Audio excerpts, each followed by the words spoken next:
All right. Hey guys, so I have Cassie Bonnet here, the better half of the leadership team in Mactown Construction out of Rockford, Illinois. And Cassie, you guys rang the bell this morning. What was that project we sold? We did. It is we're going back and forth between a whole house and a half a house because there's a bunch of different things. There's the Yeah, kitchen, a bathroom, siding, outdoor exterior work, a deck, yeah, basement, I think was in there. So a lot of things going on. yeah. What's really funny about the design process that we use right now, they have a lot of anxiety of which direction am I going to go because they're worried about their wallet. Once they get into the design process and they start doing selections, they're magically going to find money to do it all. Well, we're hoping, and yeah, absolutely. That's where it all changes sometimes, I think, is once the selections start. Yeah, when Chad, your project director, showed me the design, I think it said something like 265 to 400. Is that right? Yep, I think it's a little over 400, but yep. Okay, and in the design agreement, I think Chad hit him at a 30 grand retainer, and then you guys negotiated down to what was it, 10 grand tranches? We did. 10,000. She asked if she could do $10,000 increments based on our retainer fee. So Got Chad it. went ahead and agreed to that. So we took a check today for 10 grand, Woo! and then we'll start. Exactly. Mama needs a new pair of shoes. Yeah. But then we'll start billing against that. And then on And every Friday. Oh, go ahead. your billable rate is 150. What's your 150. payable? Oh, No, and you're fully loaded. Like for example, the sub designer that you're going to use. oh yes, I believe she is 85 or $95 an hour. So even at 95, Yeah. you're clipping 40% GP on your design. When Cassie, 90% plus of design build companies lose money on design. So Well yes, done. and before you talk to us about charging for design and separating it up that way, that's where we were at. We were losing because we would still log our hours and we could have 160, 200 hours on design time. And yeah, it wasn't used as a retainer. It was used as, if you went with us, that fee that you gave us would go back as into your contract price. So Ouch. So not only do they jump on Karen's carousel and waste all that design time, and then yes, you almost pay for it twice. you do. Yes. Well, I'm glad that's fixed. Exactly. We've got a couple that are still in the hopper that we were doing the old way. That's okay. We're coming on. It's been over a year working with them on and off, but hopefully they'll be on the build side here soon. So. Fantastic. Hallelujah.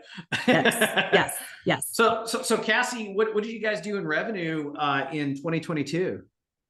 In 2022, and this is more Tony's area, so I'm going to guesstimate here. Yeah. In 2022, I believe we did, and you probably even know this too. Did we do 2.3, 2.1, somewhere in between there? 0.3. Yeah. Okay, that's there's so many numbers that go back and forth. Sometimes I can't remember. And then I'm like, are we talking 23? Are we talking 21? You're like, yeah. So after systematizing your design process and adopting this new sales model and production model, what are your guys' goals for 2024? We are going in back and forth between 3.5 and 4. Nice. With that, okay. Different variables are in there, but originally at the beginning of the year, the goal was 4 million. So I think like I said, I think that's what we would like to achieve. If we get the 3.5, we'll be happy. I love it. Well, I mean, to go from 2.5 to 3.5, I mean, that's 40% growth in a year. It's unreal. Yeah. And as you know, the economy is slowing down. So I could only imagine what our growth would have been if it would have been like the last 2 years that we had. Right. It would have been crazy. It would have been it's a different crazy. Oh my gosh. So Cassie, what advice would you give to a remodel business owner who is surviving on Valium and whiskey to get through their 90-hour work weeks, essentially robbing Peter to pay Paul to to keep the ship level as they try and find a way to start gaining ground? Oh my gosh.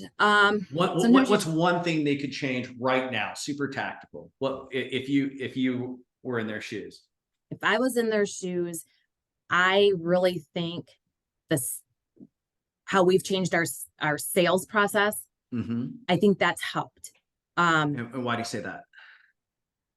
Um, we're bringing them back to our design center versus just giving them basically a written piece of paper that says, here's the scope of work that we talked about briefly, and here's the range. Mm-hmm.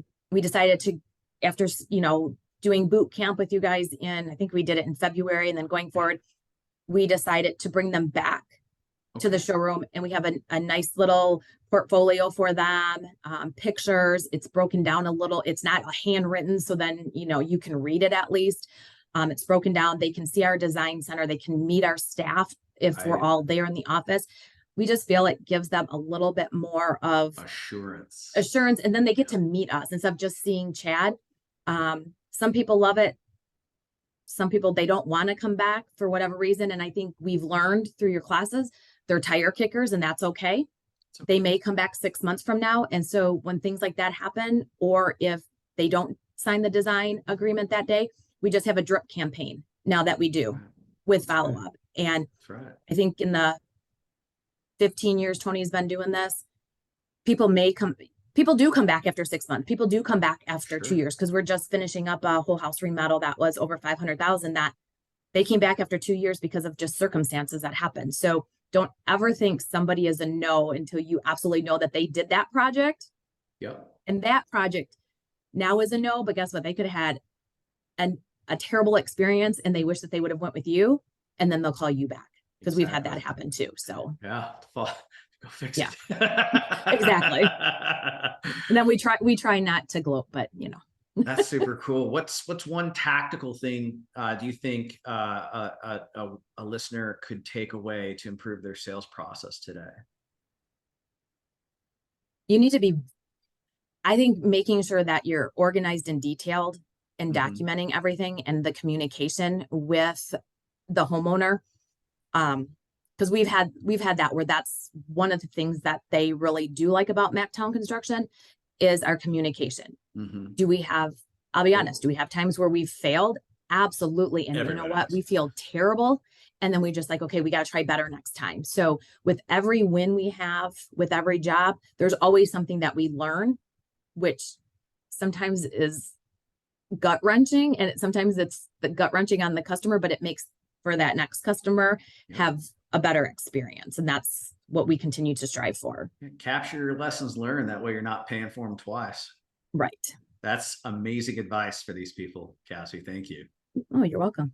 So Cassie, I'm super excited to watch your guys' next year in your evolution. Congrats on the big win today. Thank you. And send the whiskey. Yeah. I have Valium. I just need some more whiskey. I got rum here in Puerto Rico. You want some okay, rum? That's fine. I can do rum. That's hilarious. All righty. All right, guys. So wise words: document your mistakes and over communicate with the customer. Yes. You're bound to improve. You are. That's right.